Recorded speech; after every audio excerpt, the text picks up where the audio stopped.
My name is Steve Norwood. I'm the President and CEO of Consolidated Asset Recovery Systems. We're called CARS, the acronym for our name.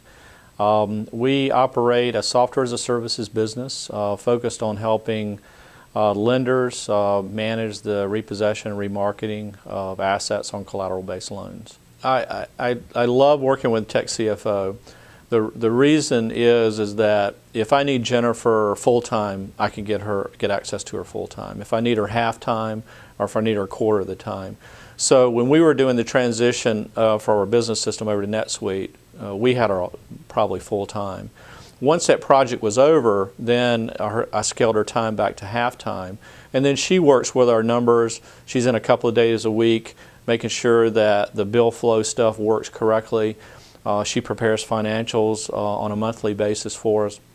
And so the nice thing is it's flexible enough that I can get access to her skill set as I need it. And I don't have to have her sitting here and trying to find things for her to do.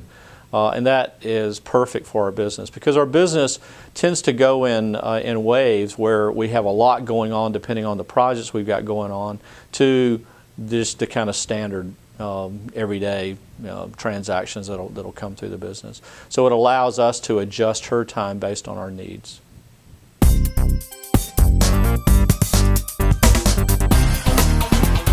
We had a problem in the company in that we were paying bills to the agents, and then what was happening is that we weren't getting paid from the lenders for sometimes 60 days out. So we had this negative float.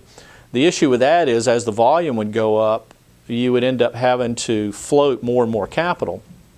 So the board had a concern that as our business grew, we were going to need more and more capital. So we actually set up we went back to the board to really set up a line of credit, and we set up a line of credit with our bank. And working with Jennifer, we actually sat down and said, are there some things that we can do to the business model that could change that problem or solve that problem? So what we did was we were billing our customers once a month, our lenders. We went to weekly billing to our customers.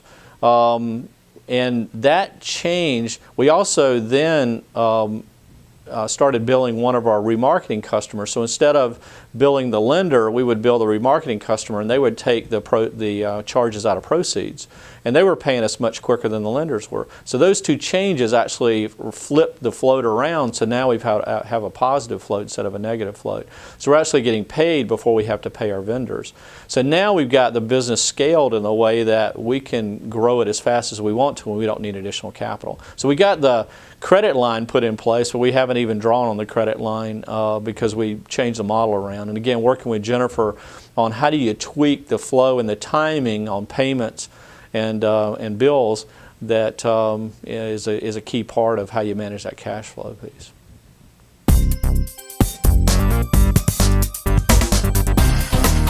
So from 06 to 07 we grew 700%, 07 to 08 we grew another 700%, and 08 to 09 around 200%, and then we've got another pretty good year going this year.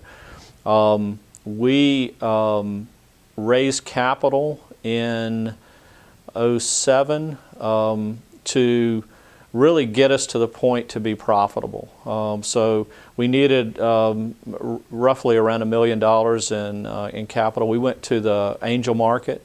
We have two angel investors, Wilmington Investor Network out of Wilmington, North Carolina, and Springboard Capital out of Jacksonville, Florida. And we basically had them become investors in the company. And a part of that, taking that investment, they really felt like we needed a professional CFO in the company. I don't have a financial background. My background's more in technology and sales.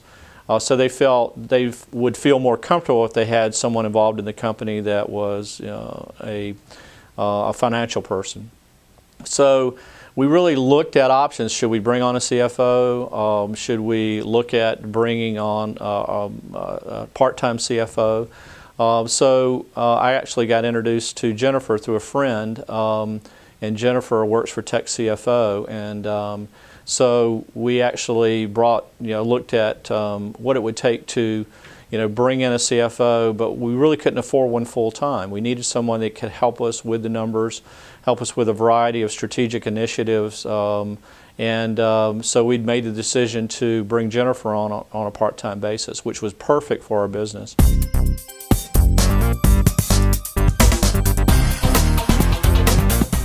So we brought Jennifer in. She really worked with myself and the board on making sure that our numbers were set up the right way. She worked with our CPA group. We revamped a lot of the financials that we had to make sure they kind of aligned with traditional, to make sure they followed all the GAAP rules. We also were running the business off of QuickBooks, and everybody kept telling us, look, with a high transaction business, you're going to run into a wall. The thing's going to explode on you. And so Jennifer had experience with transitioning onto NetSuite, which is a more robust business system. And so one of her first tasks in coming in was to get us off of QuickBooks and get us onto the NetSuite application. So she focused on that. We transitioned the business over from QuickBooks to NetSuite. It was probably the most nervous I've ever been, because you got to understand we're running a very high transaction business. We shut down or locked down the books on Thursday. We sent a file of all our business, all our receivables, payables, everything, over to Malaysia to a company to convert it into NetSuite. And on Monday, they had the file back and we were fully operational. I would have never called that. I was blown away that it went as smooth as it did. It was phenomenal. We didn't miss a payment. We didn't miss a check. Everything just kind of fell into place. And without having someone like Jennifer that had gone through that really understood how to make it work, it probably would have taken us months to make that process. And it could have caused us a lot of issues with just managing the business. You start missing payroll and you start missing paying your vendors, and you can deal with a lot of issues real quick. So we didn't have any issues with any of that. All payroll continued on. All our vendors got paid on time, and everything worked smoothly. Now we're fully operational on NetSuite. We've actually integrated NetSuite into our portal so that all of our agents, when they submit bills through the portal, they're uploaded into NetSuite every day. They are approved in the portal, they're approved in NetSuite, and then we push them out to an auto bill pay service. So we've totally automated that process. Now we can scale the business so that we can go from 5,000 transactions a month to 10,000 to 100,000 and scale that business without really feeling any pain on it. And that was a big problem with the business before we got that side automated, and Jennifer was a big help in doing that.